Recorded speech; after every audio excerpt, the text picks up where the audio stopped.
ഇന്ന് തന്നെ ഡൗൺലോഡ് ചെയ്യൂ. കാണൂ നിങ്ങളുടെ ഫേവറേറ്റ് ഷോസ്.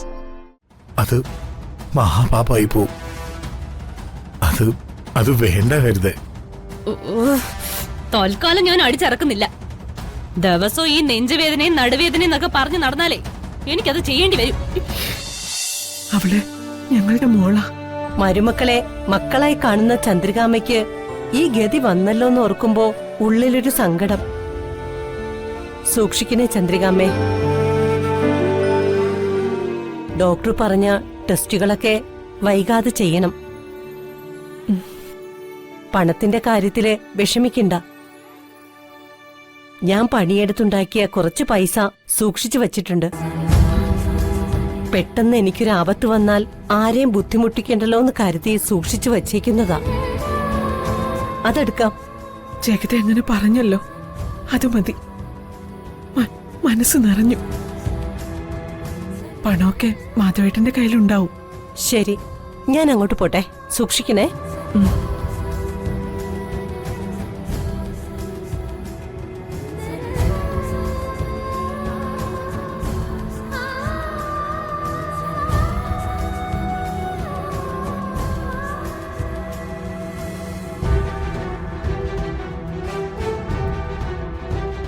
അപ്പോ അമ്മ ഇന്നലെ സുഖില്ലാതെ ഹോസ്പിറ്റലിൽ പോയതായിരുന്നു. ഹരിത എന്തൊക്കെയാ അമ്മ പറഞ്ഞത്?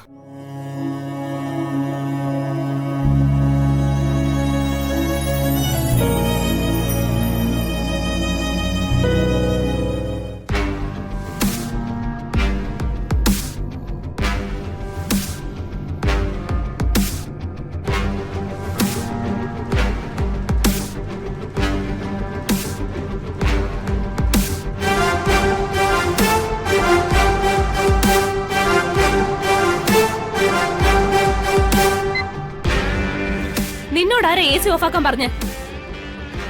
ഇതിനകത്ത് ചൂടില്ലല്ലോ, വെറുതെ എന്തിനാ വൈദ്യുതി പാഴാക്കി കളയുന്നതെന്ന് കരുതി. നിനക്ക് അത്രയ്ക്കങ്ങ് നോവാനേ കറണ്ട് ബില്ല് നിന്റെ അച്ഛൻ മാധവൻ നായരല്ല അടയ്ക്കുന്നെ. എന്താ നിനക്കങ്ങ് കൊണ്ടുപോയോ? ഈ വീട്ടിലെ കറണ്ട് ചാർജ് അടയ്ക്കുന്നത് എന്റെ അച്ഛനാ.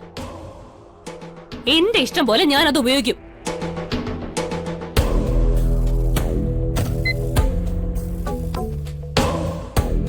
ശരിക്കൊരു ഫാൻ പോലും വർക്ക് ചെയ്യാത്ത നിന്റെ വീട്ടില് ചടഞ്ഞു കൂടി കിടന്ന് ഒരുപാട് അനുഭവിച്ചിട്ടുള്ളതാ. ഇനിയെങ്കിലുവേ കരുണാകര കുറുപ്പിന്റെ മോളാണെന്നുള്ള പദവിയിലും അന്തസ്സിലും ജീവിക്കണം എനിക്ക്. മേലിൽ എന്റെ അനുവാദം ഇല്ലാതെ AC ഓഫാക്കി പോരുത്. നിനക്ക് AC കിടക്കാൻ ബുദ്ധിമുട്ടാണെങ്കിൽ വേറെ ഏതെങ്കിലും മുറിയിൽ പൊക്കോ. ചില ദരിദ്രവാസികൾക്ക് AC കിടന്ന പനി വരും.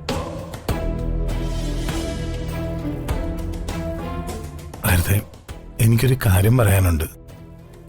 എന്താ? ഇന്നലെ രാത്രി അമ്മ വഴക്കു പറഞ്ഞത് ശരിയായില്ല. ഓ, എന്താണാവോ ഇപ്പൊ മാതൃസ്നേഹം സടകുടഞ്ഞ് എഴുന്നേറ്റത്? കൊണ്ടിടം തോറും കേറി ഇറങ്ങി നുണ പറയുന്ന നിന്റെ തള്ളയ്ക്ക് പട്ടും വളയും കൊടുക്കാൻ ഞാൻ. എന്താ അത് മതിയോ? ഹരിതേ, ഇന്നലെ രാത്രി അമ്മ ജഗദാന്റിയെ കാണാൻ പോയതൊന്നും ആയിരുന്നില്ല. പിന്നെ പെട്ടെന്ന് നെഞ്ചുവേന വന്നപ്പോ ആശുപത്രി പോയതായിരുന്നു. കഠിനമായ പണിയൊന്നും ചെയ്യാൻ പാടില്ലെന്ന് ഡോക്ടർ പറഞ്ഞത്രേ.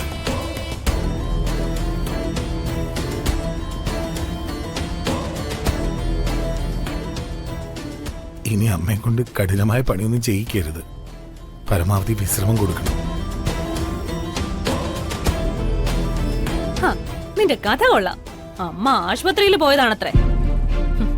ആശുപത്രിയിൽ പോയിട്ട് വന്നതിന് ശേഷമല്ലേ അവർ ഈ അടുക്കള പണി മൊത്തം ചെയ്തത്. ഒരു അസുഖക്കാരിയുടെ ക്ഷീണവും തളർച്ചയും ഒന്നും അവരിൽ കണ്ടില്ല. അത് ഹരിതേ, നിന്നെ ഭയന്ന് പാവ അമ്മ ക്ഷീണവും തളർച്ചയൊന്നും പുറത്ത് കാണിക്കാതിരുന്ന. ഇത് ഞാൻ വിശ്വസിക്കണോ?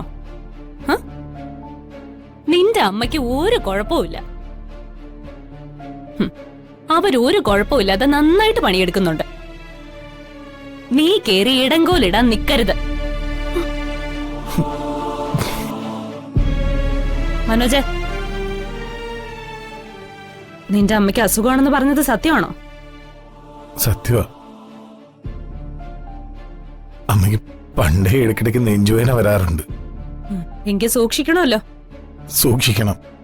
അമ്മയ്ക്ക് പരമാവധി റെസ്റ്റ് കൊടുക്കണം. പറ്റുമെങ്കിൽ നല്ലൊരു ഡോക്ടറെ കാണിക്കണം. ഹാർട്ട് വീക്ക് ആയതുകൊണ്ടാണ് ഈ നെഞ്ചുവേദനയും പ്രശ്നങ്ങളൊക്കെ ഉണ്ടാവുന്നത്. ആദ്യം നല്ലൊരു കാർഡിയക് സർജനെ കാണണം. അതിന് നല്ലൊരു എമൗണ്ട് കരുതി വെക്കണം. തൽക്കാലം അതിനുള്ള ക്യാഷ് ഒന്നും എന്റെ കയ്യിലില്ല. നിനക്കറിയാലോ, അച്ഛന്റെ ഔദാര്യത്തിലാണ് ഞാൻ തന്നെ ജീവിക്കുന്നത്. നിനക്കാണെങ്കിൽ പേരിന് പോലും ഒരു വരുമാനം ഇല്ല. അതുകൊണ്ട് നിന്റെ തള്ളയെ എത്രയും പെട്ടെന്ന് ഇവിടുന്ന് പാക്ക് ചെയ്യണം. ഈശ്വരാ, പാക്ക് ചെയ്യാനോ? അതെ, നിന്റെ അമ്മയെ നിന്റെ പ്രകാശേട്ടന്റെയും സുചിത്രേടത്തിയുടെയും അടുത്തേക്ക് തിരിച്ചയക്കണം.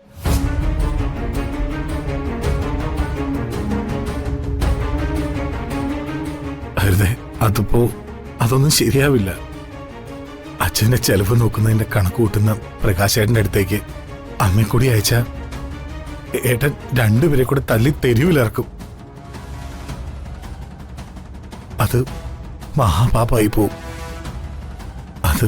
അത് വേണ്ട കരുതേ. തൽക്കാലം ഞാൻ അടിച്ചിറക്കുന്നില്ല. ദിവസവും ഈ നെഞ്ചുവേദനയും നടുവേദനയും എന്നൊക്കെ പറഞ്ഞു നടന്നാലേ എനിക്കത് ചെയ്യേണ്ടി വരും.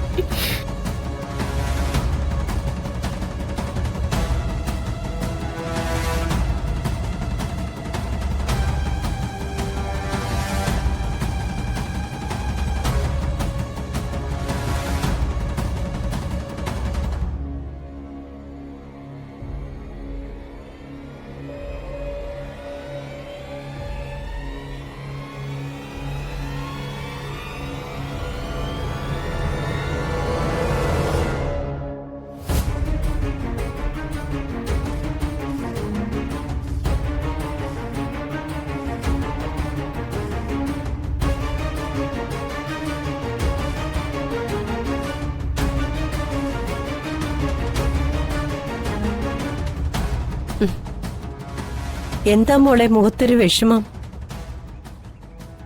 ആ കൊള്ളപ്പലിശക്കാരെ അറുമുഖത്തിന്റെ ഉപദ്രവം സഹിക്കാൻ വയ്യാതായിരിക്കുക. അയാളിന്ന് വാങ്ങിയ പണവും പലിശയും മടക്കി കൊടുക്കണം അത്ര. വഴി തടഞ്ഞിർത്തി ഭീഷണിപ്പെടുത്തിയിരിക്കുക. ആ പണം നീ പലിശ സഹിതം കൊടുത്തു തീർത്തു എന്നല്ലേ പറഞ്ഞത്? ഞാൻ പറഞ്ഞത് സത്യം അമ്മേ.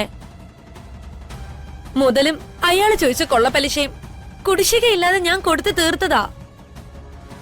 ഇപ്പൊ അയാള് പറയുന്നത് പലിശ പൈസ ഞാൻ കൊടുത്തിട്ടില്ലാന്ന്. അമ്മ ജീവിച്ചിരുന്നപ്പോ ചികിത്സാ ചെലവിന് ഒരു നിവൃത്തിയില്ലാതെ വന്നപ്പോഴാ അയാളുടെ പണം കടം വാങ്ങിയത്. കഷ്ടപ്പെട്ടുണ്ടാക്കിയ പണം മൊത്തം കൊടുത്തു തീർത്തിട്ടാ അയാളുടെ ഇടപാട് തീർത്തത്.